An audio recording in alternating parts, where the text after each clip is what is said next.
ಕಮಲ ನೋಡೋದಿದ್ದ ನೋಡ್ಬೇಕು. ನೋಡುವಂತಾಗ ಏನ್ ಮಾಡ್ತೀವಿ ನಾವು, ಯಾರಿವ ನಮ್ಮ ಜಾಟ್ಯಾವನ ನೋಡ್ತೀವಿ, ನಮ್ಮ ಗೆಳೆಯದನ್ನ ನೋಡ್ತೀವಿ.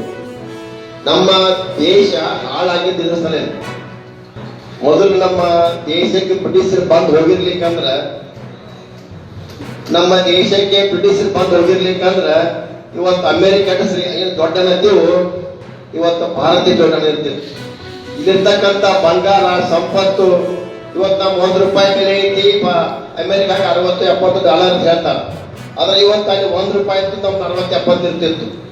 ಯಾವಾಗ ನಮ್ಮಲ್ಲಿ ಈ ರಾಜರಿದ್ರು, ಜಾತಿ ಜಾತಿ ರಾಜರಿದ್ರು, ಹಿಂದೂಗಳೊಳಗ ಮತ್ತ ಅಲ್ಲಿ ಫುಲ್ ಸಂಖ್ಯೆ. ಹಿಂಗ ನಮ್ಮೊಳಗ ಜಾತಿ ರಾಜರುಗಳು ಜಗಳ ಮಾಡಿ ಮಾಡಿ ನಮ್ಮ ದೇಶವನ್ನ ಹೊರಗೆ ಕೊಟ್ಟು ಈಗ ನಾವೇನ್ ಮಾಡಾಕತ್ತೀವಲ್ಲ, ಬರೀ ಜಾತಿ ರಾಜಕಾರಣ. ಶ್ರೀಮಂತ ಹೃದಯ ಇರ್ತಕ್ಕಂಥ ಜನ ಕೂಡ ಇದೆ. ಆದರೆ ದುರ್ದೈವಶ ಇವತ್ತು ನಾನು ಯಾವುದೇ ವ್ಯಕ್ತಿಗಳಿಗೆ ಬೈಲಿಕ್ಕೆ ಬಂದಿಲ್ಲ. ಆದರೆ ಈ ದೇಶದಲ್ಲಿ ಒಂದು ಕಾನೂನುಗಳು ಒಂದೊಂದು ಸಮಯಕ್ಕೆ ಒಂದೊಂದು ಸಂದರ್ಭಕ್ಕೆ ಅನುಸಾರವಾಗಿ ಸೃಷ್ಟಿಯಾಗಿರ್ತಕ್ಕಂಥ ಕಾರ್ಯಕ್ರಮ.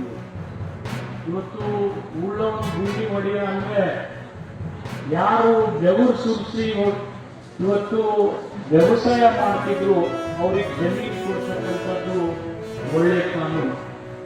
ಆದರೆ ಅದನ್ನು ಕೊಟ್ಟಿರ್ತಕ್ಕಂಥ ರಾಜ್ಯ ಯಾವುದಾದ್ರೂ ಮುಂಚೂಣಿಯಲ್ಲಿ ಇದ್ರೆ ಅದು ಕರ್ನಾಟಕ ಅಂತೇಳಿ ನಾನು ದಿವಂಗತ ದೇವರಾಜ ಅರಸರಿಂದ ನೆನಬೇಕಾಗ್ತದೆ.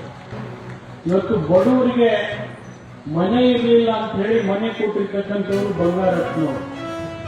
ಆದರೆ ಇವತ್ತು ನೀವು ನೋಡ್ತಾ ಇದ್ದೀರಿ, ಈ ಬಡವರಲ್ಲಿ ಅತ್ಯಂತ ಕಡು ಬಡವರು, ಯಾರಿಗೆ ದಿವಸಕ್ಕೆ ₹200 ಕೂಲಿ ಸಿಗ್ತಿರ್ಲಿಲ್ಲ, ಅವರಿಗೆ ಒಂದು ವರ್ಷದಲ್ಲಿ 100 ದಿನ, ಕನಿಷ್ಠ 100 ದಿನ, ನಾನು ಹೇಳೋದು ಕನಿಷ್ಠ, ಗರಿಷ್ಠ ಅಕಸ್ಮಾತ್ ಬರಗಾಲ ಬಂದ್ರೆ 6 ತಿಂಗಳವರೆಗೆ ಕೆಲಸ ಕೊಟ್ಟಿದ್ದೀವಿ. ಅವರಿಗೆ ₹340 ಪಗಾರ ಕೊಟ್ಟಿರ್ತಕ್ಕಂಥ ಪ್ರಥಮ ಪ್ರಯತ್ನ ಯಾರಾದರೂ ಮಾಡಿದ್ರೆ ಅದು ದಿವಂಗತ ಡಾಕ್ಟರ್ ಮನ್ನ